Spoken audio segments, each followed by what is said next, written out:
So we've asked players how they like it. How do you like? And I know we talked about it a little bit last year. No one was coming, but how have you liked so far the move to the fall? I think it's a great idea. It's a 2-year experimental plan that we're on. I think it's the right move. I think maybe the pathway needs to be tweaked a little bit, just kind of giving more opportunities. For example, the last weekend there were 2 different events going on where you're trying to qualify at. So I just feel like it kind of be perhaps spread out a little bit more. But it's a learning curve for everyone. But I think overall it's the right move.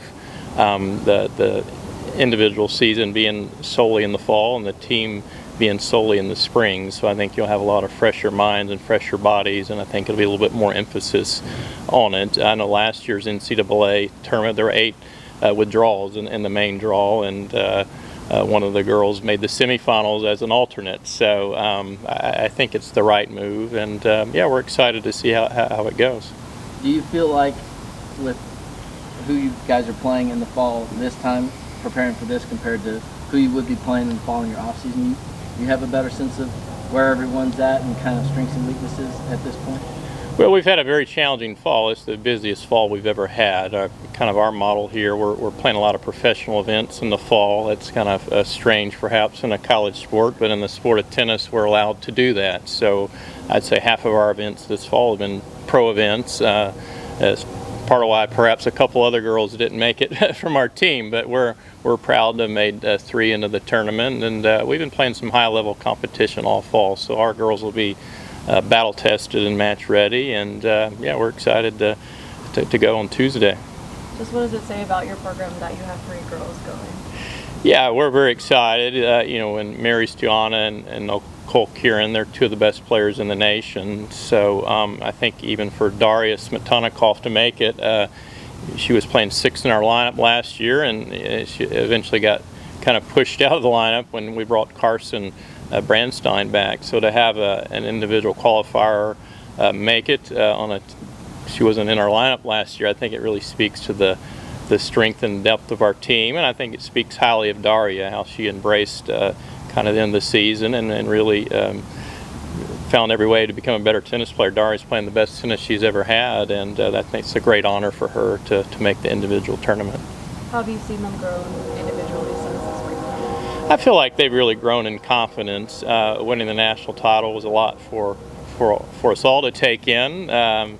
Kind of a lot of highs, and you know, in ways there's a lot of lows in that as well. But yeah, we're striving to do it again this year, or at least put ourselves in that position again this year with the SEC and the NCAAs. And we feel like we're healthy and doing the right things and continuing to improve. I think half of our starting lineup has improved from now to where they were 6 months ago, and that's what we're all about as a program. We're just always trying to find ways to get better, and I feel like the majority of our team has gotten better since we won it back in May. You spoke about the returners a little bit, especially these 3 girls. Just how do you feel like they've dealt with the off-season, just kind of trying to continue the success that they've had? I think they've taken different paths since we won it in May. A few really got after it and played a lot of pro tournaments over the summer and even this fall. That was their aspirations to be professional tennis players. Some perhaps need to take a little bit of a break, and you know, sometimes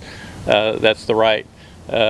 Sometimes it's what some people need, is to take a little bit of a break. Some can keep pushing. So I think they've kind of taken different paths on their own, which they're allowed to do in the summer, of course. And yeah, at the end of the day, they've all really worked hard this fall, and I feel like we've gotten better towards the end of the fall than we were at the beginning of the fall. So I'm very pleased with where we are as far as the level that we're performing, and we're all a very healthy team right now, which is probably the most important.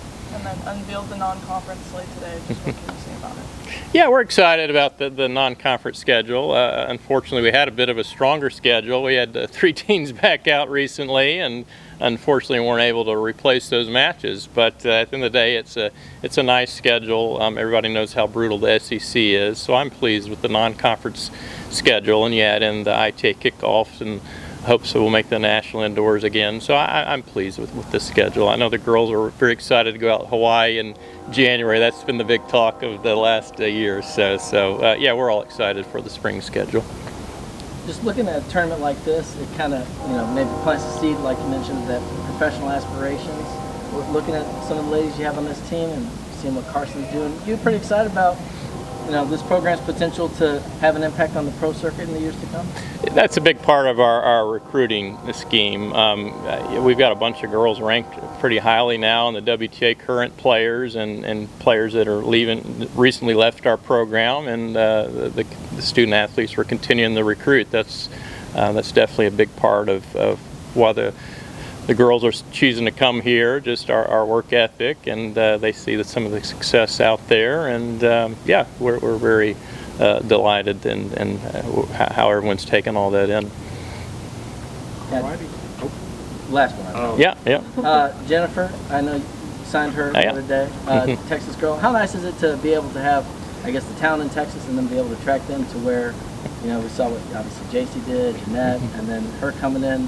That way, like, not every prospect you have to do, you have to go, across the nation, bring it here. You can't get some good talent in Texas. Yeah, maybe as crazy as it sounds, there's probably only one Texas kid a year that can really help your team be a top program, and Jennifer's an excellent player. She's someone who's getting better and better every year, and I truly believe she's going to improve. She's 6'3", a big, powerful game, moves very well, and every time I watch her, we've been watching her for years, she gets better and better. So yeah, it's awesome. They're just die-hard Aggies, and her brother being on the baseball team here, we're so excited, and I know they're very excited for her to be here. So yeah, we were ecstatic with her signing.